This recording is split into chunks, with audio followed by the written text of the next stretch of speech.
تو یہ رجوع کیا جا سکتا ہے، سپریم کورٹ آف پاکستان میں درخواست دی جا سکتی ہے، اور اس کے ساتھ ساتھ اگر حکومتی سائڈ کو اعتراض ہے تو وہ بھی اس فیصلے کے خلاف آ سکتی ہیں سپریم کورٹ میں۔ لیکن جو مین چیز ہے کہ 16 ستمبر تک اس معاملے کی سماعت ملتوی کی گئی ہے، 16 ستمبر کو اس کی پھر سے سماعت ہوگی، تو یہ ایک مطلب بڑا ریلیف ہے، آلموسٹ جو ہے وہ ایک مہینہ آپ سمجھ لیں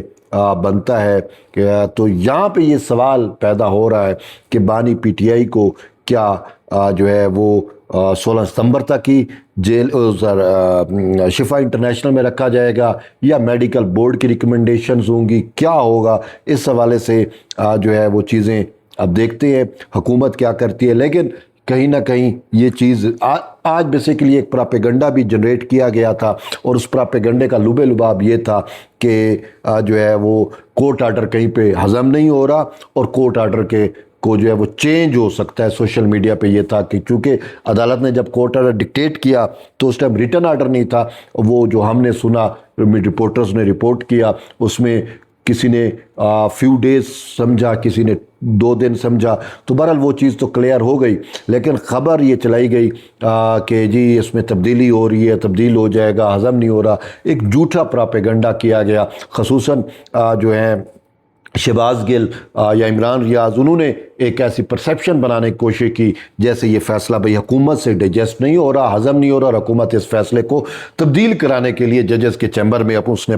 اپنے لوگ جو ہیں وزیر قانون، اٹارنی جنرل، پتہ نہیں کیا کچھ نام بتائے جا رہے تھے وہ بھیج دیے، اور کچھ اسٹیبلشمنٹ پہ الزام لگایا گیا۔ ایک شہباز گل نے یہاں تک کہہ دیا کہ جی بریگیڈیئر چودھری جو ہے اس نے تمام میڈیا ہاؤسز کو کہہ دیا ہے کہ یہ آپ فیصلہ یوں نہ چلائیں، اور تحریری فیصلہ جو ہے آئے گا تو پھر آپ اس نے کرنا ہے، چلانا ہے، اور خصوصاً اڈیالہ جیل سے ہاسپٹل شفٹنگ والا جو میٹر ہے اس کو مینوپولیٹ کرنے کی جو ہے کوشش کی گئی۔ لیکن اس تحریری آرڈر آنے کے بعد یہ سب کچھ جو ہے وہ بیٹھ گیا،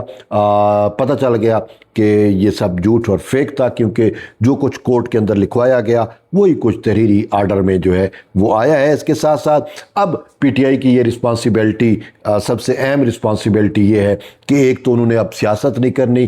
کورٹ آرڈر کے مطابق، اور آپ نے دیکھا کہ آج نورین کی بھی جو ہے وہ ملاقات ہوئی تھی بانی پی ٹی آئی سے، اڈیالہ جیل میں وہ گئی ہیں، انہوں نے میڈیا ٹاک سے پرہیز کیا ہے، لیکن اس کے ساتھ ساتھ جو مین چیز ہے کہ پی ٹی آئی کے اوپر جو رسپانسبلٹی بنتی ہے کہ ان کو ریلیف عدالتوں کے ذریعے ملا ہے، اور یہ نہ کہیں کہ یہ جی اسٹیبلشمنٹ کی شکست ہے یا حکومت کی شکست ہے، یہ کسی کی شکست نہیں ہے، البتہ پی ٹی آئی کی جیت ہے کہ عدالتوں سے ان کو ریلیف ملا ہے۔ لیکن اس کے بعد ان کی جو اب سہیل افریدی صاحب جس کی سیاست پوری کی پوری خیبر پختونخوا کی پوری جو حکومت ہے اس کی سیاست بانی پی ٹی آئی کی صحت پر تھی، اب صحت کے معاملات تو سیٹل ہو گئے، کورٹ نے سیٹل کر دیے، اب ان کو اپنے صوبے پہ توجہ دینی ہوگی۔ لیکن اس کے ساتھ ساتھ جو 27 سپٹمبر کا لانگ مارچ ہے اب وہ کدھر جائے گا؟ پی ٹی آئی کے لیے اب جو ہے یہ بڑا اہم وہ ہے کہ وہ اس اپرچونٹی جو ان کو ملی ہے، ایک ونڈو آف اپرچونٹی اوپن ہوئی ہے، وہ اس کو جو ہے وہ کس طریقے سے اس سے فائدہ اٹھاتے ہیں یا اس کو ضائع کرتے ہیں، یہ اب پی ٹی آئی پہ ڈیپینڈ کرتا ہے کہ وہ اپنے آپ کو جو ہے وہ درست کر لیں، قبلہ کعبہ درست کر لیں، اور یہ جو ایجیٹیشن اور یہ انتشار والی سیاست ہے اس کو خیر آباد کہیں، اور بانی پی ٹی آئی کو ریلیف جو ملنا تھا وہ مل گیا، ہسپتال میں بھی آ گیا، اس کا علاج معالجہ بھی ہوگا، تو اس حوالے سے تو ان کو تسلی رکھنی چاہیے کہ ان کا درینہ مطالبہ جو ہے وہ پورا ہوا ہے۔ تو بہرحال ابھی چیزیں کنفیوژنز ہیں، ابہام ہیں، دیکھتے ہیں معاملات آگے کیسے چلیں گے۔ تو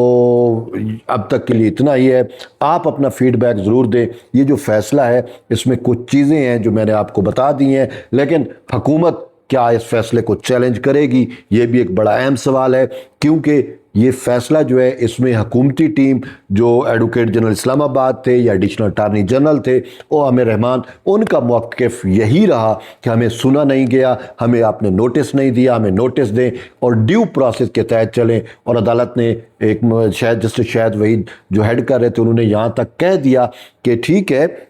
جو ہے وہ